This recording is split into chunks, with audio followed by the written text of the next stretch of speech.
जैसे petrol diesel की कीमतों का एक विषय हम सबके सामने है। देशवासियों पर पेट्रोल डीजल की बढ़ती कीमत का बोझ कम करने के लिए केंद्र सरकार ने एक्साइज ड्यूटी में कमी की थी। पिछले नवंबर महीने में कम की थी। केंद्र सरकार ने राज्यों से भी आग्रह किया था कि वो अपने यहां टैक्स कम करें और ये बेनिफिट नागरिकों को ट्रांसफर करें।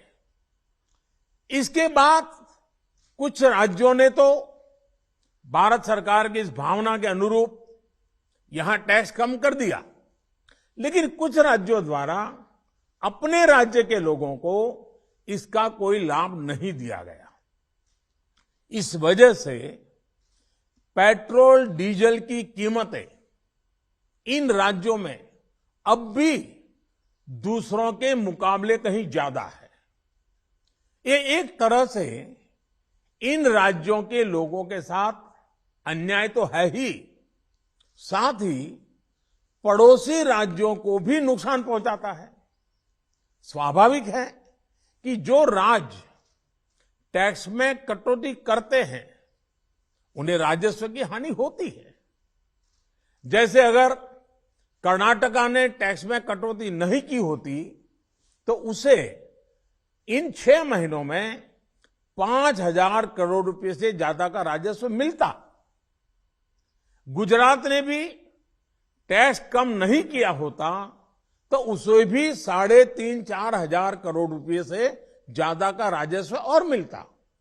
लेकिन ऐसे कुछ राज्यों ने अपने नागरिकों की भलाई के लिए, अपने नागरिकों को तकलीफ न हो इसलिए अपने वेट में, टैक्स में कमी की पॉजिटिव कदम उठाए।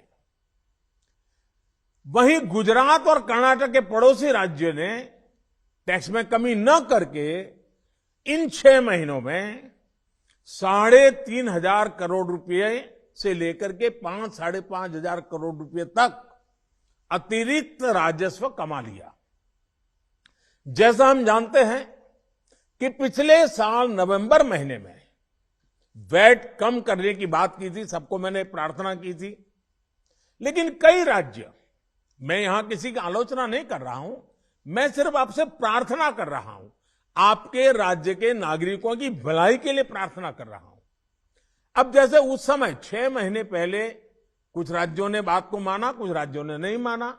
अब कई राज्य जैसे महाराष्ट्र, पश्चिम बंगाल, तेलंगाना, आंध्र प्रदेश, तमिलनाडु, केरला, झारखंड, किसी न किसी कारण से उन्होंने इस बात को नहीं माना और उनके राज्य को, नागरिकों को बोझ कंटिन्यू रहा।